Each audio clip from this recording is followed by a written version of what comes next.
సంతోషమైన మాట చెప్పారండి.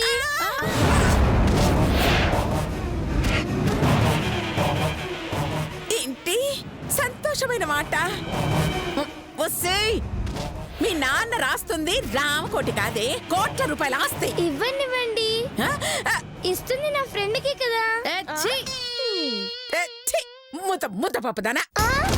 నాన్నగారండి, మీరు కూడా నన్ను ముద్దపప్పు అంటారా అండి? మరి లేకపోతే అంటే నీకు రావాల్సిన ఆస్తిని అదెవరో తన్నుకుపోతుంటే మీ నాన్నకి వద్దని చెప్పాల్సింది పోయి చాలా సంతోషమైన మాట చెప్పారండి అని తిప్పుకొని చెప్తున్నావా?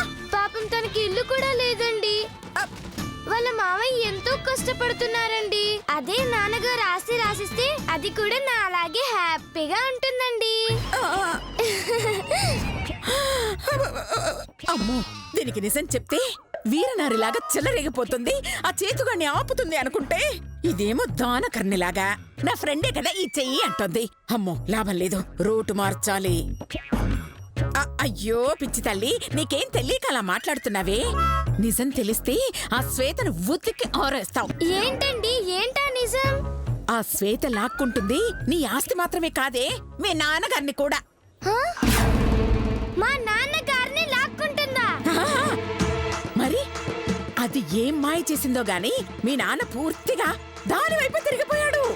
అందుకే కన్న కూతురువి నీకివ్వకుండా దానికిస్తున్నాడు ఆస్తి. పాపం, దాన్ని చూసి జాలిపడి ఇవ్వచ్చు కదండి. ఎవరన్నా జాలి పడితే అన్నం పెడతారు, బట్టలు కొనిస్తారు, మహా అయితే ఓ 1000-2000 ఇస్తారు. ఆస్తి మొత్తం తుడిచిపెట్టి ఇవ్వరే. మీ బాబు ఇస్తున్నాడు, దానికి అర్థమేంటే? అర్థమేంటే? మీ నాన్నకి నీ మీద ప్రేమ తగ్గిపోయింది అని. నీకన్నా శ్వేత అంటేనే మీ నాన్నకి ఇష్టమని. నిజమా అండి?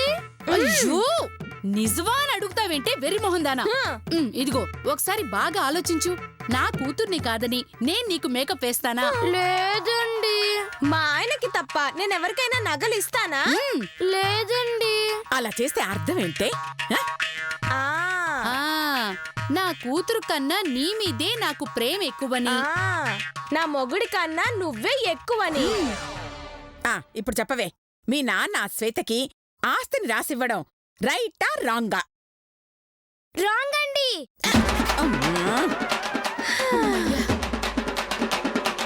ఆస్తి దక్కాల్సింది నీకా శ్వేతగా? నాకేనండి. అందుకు నువ్వేం చెయ్యాలి?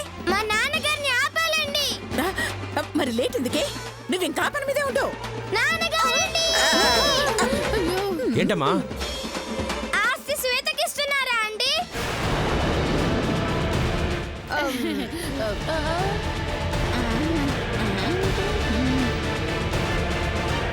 ఎవరు చెప్పారు? ఎవరు చెప్తే ఏంటండి? ఇస్తున్నారా లేదా? ఇస్తున్నానమ్మా. అసలు ఎందుకు ఇస్తున్నానంటే ఆల్ ది బెస్ట్ అమ్మా.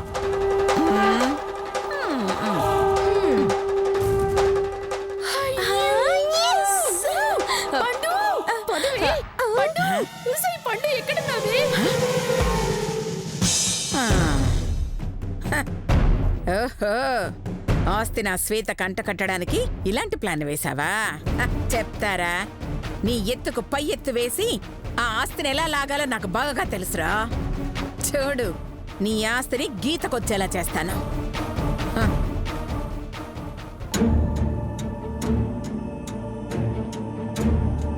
నమస్తే సార్. నమస్తే. నేను చెప్పింది బాగా గుర్తుందిగా? Okay sir. రేపు జరగబోయే ఫ్యాన్సీ డ్రెస్ కాంపిటీషన్లో శ్వేత మాత్రమే గెలవాలి. అన్ని రౌండ్స్లోనూ శ్వేతకి ఎక్కువ మార్కులేసి తననే గెలిపించాలి. అర్థమైందా? ఓకే సార్, శ్వేతనే గెలిపిస్తాను. కాకపోతే అన్ని రౌండ్స్లో శ్వేతకే ఎక్కువ మార్కులు వస్తే అనుమానం వస్తుంది సార్. పోనీ పని చేయండి, ఒక రౌండ్లో గీతను గెలిపించండి, కానీ ఫైనల్గా మాత్రం శ్వేత గెలవాలి. Okay sir. ఇంకోటి, ఈ విషయం మన మధ్య ఉండాలి, మూడో కంటికి తెలియకూడదు. అర్థమైందా? Okay sir. వెళ్ళి ఏర్పాట్లు చేసుకోండి. Okay sir.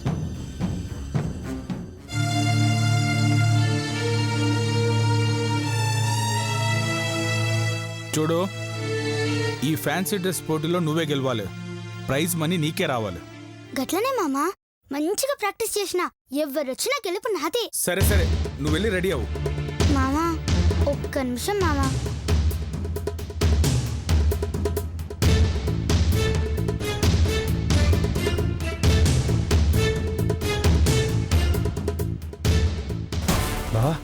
ఎంతసేపు అయింది వచ్చి? ఇప్పుడేరా శ్వేత ఏది? రెడీ అవుతుంది. బావా నేను చెప్పే జాగ్రత్తగా విను. ఈ పోటీలు అయ్యే వరకు నేను ఎవరికి కనిపించకూడదు, అలాగే నువ్వు ఎవరికి కనిపించకూడదు. ఎందుకురా? ఎందుకంటే ఇక్కడికి అమ్మ వాళ్ళు వచ్చే అవకాశం ఉంది. ఆ? మీ అమ్మ?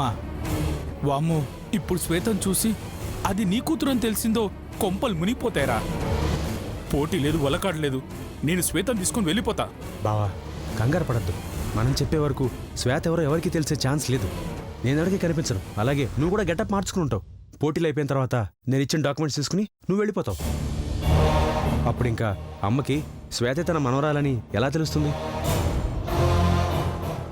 ఏమోరా, నాకు మాత్రం ఎందుకో భయంగా ఉంది. డోంట్ వరీ బావా. చూడు, నా ఆస్తి నా కూతురికి అప్పగించడానికి నాకు ఎంతకంటే వేరే మార్గం కనిపించలేదు. అందుకే ఇంత రిస్క్ తీసుకుని ఈ ఫ్యాన్సీ డ్రెస్ కాంపిటీషన్ ఏర్పాటు చేశాను. ముందు నువ్వు వెళ్ళి గెటప్ మార్చుకో, నేను కూడా మార్చుకుంటాను, సరేనా? నువ్వు గెటప్ మార్చుకోవడం ఎందుకురా? ఓ, శ్వేత కంట పడకూడదనా? పోటీలు పెట్టింది నువ్వని తెలిస్తే ఆస్తి తీసుకోద్దనా? అదో కారణం, కానీ దానికంటే ఇంకో పెద్ద కారణం ఉంది. ఏంట్రా అది?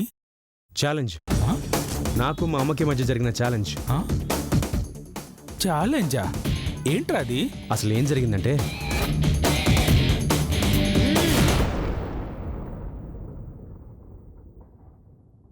ఏరా నీ నిర్ణయం మారదా? మార్చుకునే నిర్ణయం నీ కొడుకు తీసుకోడు. ఒకసారి నిర్ణయించుకున్నాక మార్చుకోడు. అదే నీ నిర్ణయం అయితే మా నిర్ణయం విను. నీ కూతురికి ద్రోహం చేసి ఆ శ్వేతకు ఆస్తి రాస్తానంటే మేం చూస్తూ కూర్చుంటామనుకున్నావా? హ, నీ ఫ్యాన్సీ డ్రెస్ పోటీకొస్తున్నావు. మా బలం బలగం తెలివి తెగింపుతో సర్వనాశనం చేస్తున్నావు. అమ్మా, ఎస్, నా నిర్ణయంలో తిరుగులేదు. మేం చెడగొట్టకుండా ఉండాలంటే నీ అంతట నువ్వే ఆగిపో. నేను ఆగే ప్రసక్తే లేదు. జరగనిచ్చే ఛాన్సే లేదు. ఆగిపోక తప్పదురా. అమ్మా, నాశనం చేయడంలో మీరందరూ ఎంత ఎక్స్పర్ట్సో నాకు బాగా తెలుసు. అందుకే మీ అందరికీ బంపర్ ఆఫర్ ఇస్తున్నాను. ఏంటది? పోటీలు జరిగే చోట నన్ను చూసినా, పట్టుకున్నా, లేదా ఆ పోటీలు జరిపించేది నేనే అని ప్రూవ్ చేసినా శ్వేతకిచ్చే ఆస్తిలో సగం మీకు ఇచ్చేస్తాను.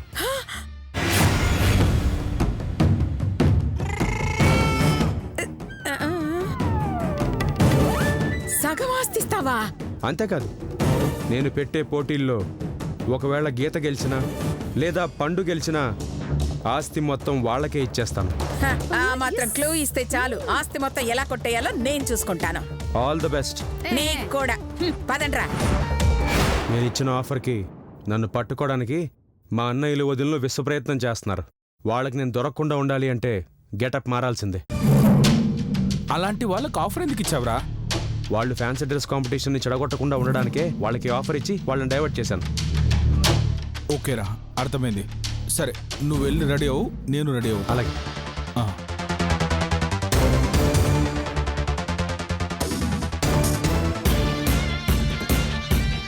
పద మామ. ఆ? ఏడి అంకుల్, ఇక్కడ మా మామ ఉండాలేడి? ఇక్కడ పోయిండు.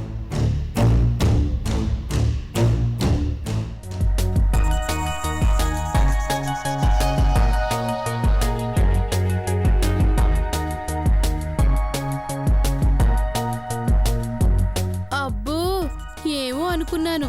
ఉండడే, ఈ ఫ్యాన్సీ డ్రెస్ పోటీలు బానే గ్రాండ్ గానే ఏర్పాటు చేస్తున్నారు అత్తయ్య గారు. మరి డబ్బంటే ఎవరికి చేదే?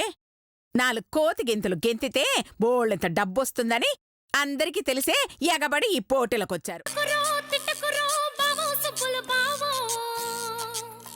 నీ మీద ప్రేమ తగ్గదురో బావో సుబ్బుల బావో. నన్ను కొట్టకురో